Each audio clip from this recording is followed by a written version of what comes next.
गोविंद शिल्प घेऊन येत आहे एकूण 80 ट्विन बंगलोचा भव्य दिव्य पंढरपुरातील एकमेव प्रकल्प। आमच्या प्रकल्पाची वैशिष्ट्ये मनाला शांती देणारं महादेवाचं मंदिर, मुख्य रस्ता सुमारे 30 फुटांचा, अंतर्गत रस्ता सुमारे 20 फुटांचा, ग्रामपंचायत योजनेचा प्रत्येक बंगलोजला स्वतंत्र नळ, सांडपाण्याची सुरक्षित विल्हेवाट, सर्व टाइल्स ग्लॉसी आणि नामांकित कंपनीच्या, सर्व स्टेअर, खिडक्या, चौकटी सुपर ब्लॅक ग्रेनाइट, दोन्ही अटॅच बाथरूम पूर्णपणे टाइल्स, पंतप्रधान हर घर नल योजना पूर्णत्वाकडे, bathroom, basin, kitchen, CP fittings हे जगवार कंपनीचे, स्टील वर्क पूर्णपणे जिंदाल कंपनीचे, 1000 लिटर पाण्याची टाकी, 150 लिटर सोलर वॉटर हीटर सोबत वॉटर प्युरिफायर, प्रत्येक बंगलोजला स्वतंत्र पार्किंग, दर्शनीय भाग पूर्णपणे डॅटो टाइल्स, टाटा प्रवेश कंपनीचे आकर्षक भक्कम दरवाजा, फुटी उंचीचे सुरक्षित कंपाऊंड। मग विचार काय करताय? गोविंद शिल्प, पत्ता गट नंबर 95, हॉटेल अंगण शेजारी, टाकळी रोड, पंढरपूर। ताज्या घडामोडी पाहण्यासाठी PVN म्हणजेच पंढरी वार्ता न्यूज या चॅनलला सबस्क्राईब करा।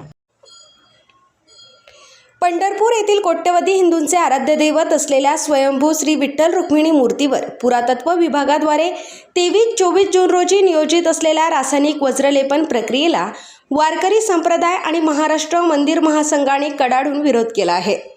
कृत्रिम रसायनांमुळे पाषाणाचे नैसर्गिक श्वसन रोखले जाऊन मूर्ती आतून ठिसूळ होण्याचा गंभीर धोका असल्याने वारकरी, संत महंत आणि मूर्तीशास्त्रज्ञांना विश्वासात न घेता प्रशासनाने एकतर्फी पाऊल उचलल्यास संपूर्ण महाराष्ट्रात जरक्षोभ निर्माण होईल। इतके झाल्यावरही रासायनिक लेपन प्रक्रिया लादण्याचा प्रयत्न झाल्यास आम्ही श्री विठ्ठल रुक्मिणी मंदिरे समिती आणि पुरातत्व विभाग यांच्या विरोधात न्यायालयात याचिका दाखल करू, असा इशारा महासंघाचे राष्ट्रीय संघटक श्री सुनील घनवट यांनी दिला पत्रकार परिषदेत दिला आहे। या संदर्भातील निवेदन मुख्यमंत्री, उपमुख्यमंत्री, जिल्हाधिकारी व मंदिरे समिती यांना सादर करण्यात आले।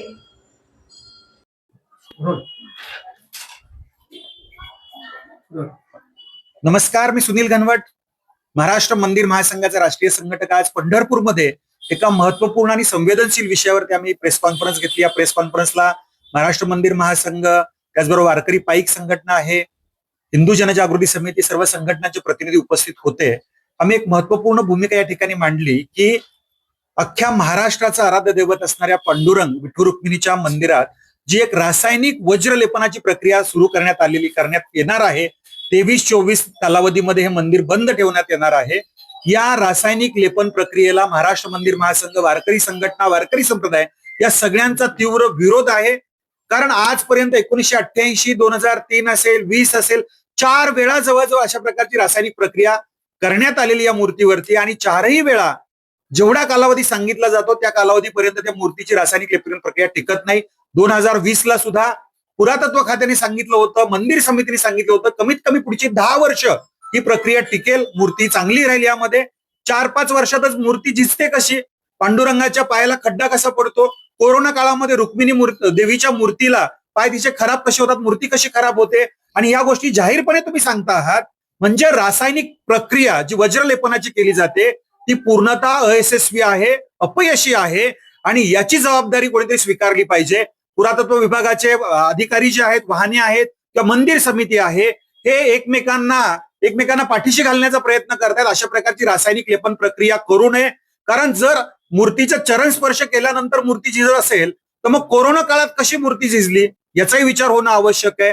ज्याचं पायाला स्पर्श केल्याने पाय झिजले जातात मूर्तीचे, मग पूर्ण मूर्तीला लेपन प्रक्रिया का केली जाते? म्हणजे या ठिकाणी पुरातत्व खातं असेल किंवा जिल्हाधिकारी असतील, या संदर्भातला निर्णय घेऊन जे आता मंदिर समिती यांनी प्रक्रिया करण्याचा ठरवलेला तीव्र विरोध आहे।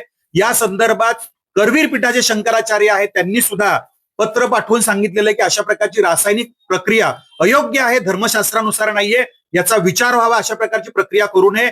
महाराष्ट्र मंदिर महासंघ या संदर्भात आपल्या सर्वांच्या माध्यमातून पुन्हा एकदा मागणी करतो आहोत की अशा प्रकारची रासायनिक वज्रलेपनाची प्रक्रिया तत्काळ रहित करावी। नैसर्गिक पद्धत असेल, आयुर्वेदिक पद्धत असेल, त्या पद्धतीने पुढे जावं, ही मागणी आम्ही या ठिकाणी करतो आहोत। आणि महत्वाचा मुद्दा म्हणजे कोल्हापूरमध्ये लक्ष्मीच्या मूर्तीला, महालक्ष्मीच्या मूर्तीला वज्रलेपन प्रक्रिया करत असताना त्या ठिकाणच्या अधिकाऱ्यांनी नैसर्गिक पद्धतीने केली, त्या ठिकाणी चालते, आणि मग या ठिकाणी पुरातत्व खात्याला ती पद्धत का नाही चालत? काही तर म्हणे सर्टिफाईड पद्धत आमची आहे। कसली सर्टिफाईड पद्धत आहे?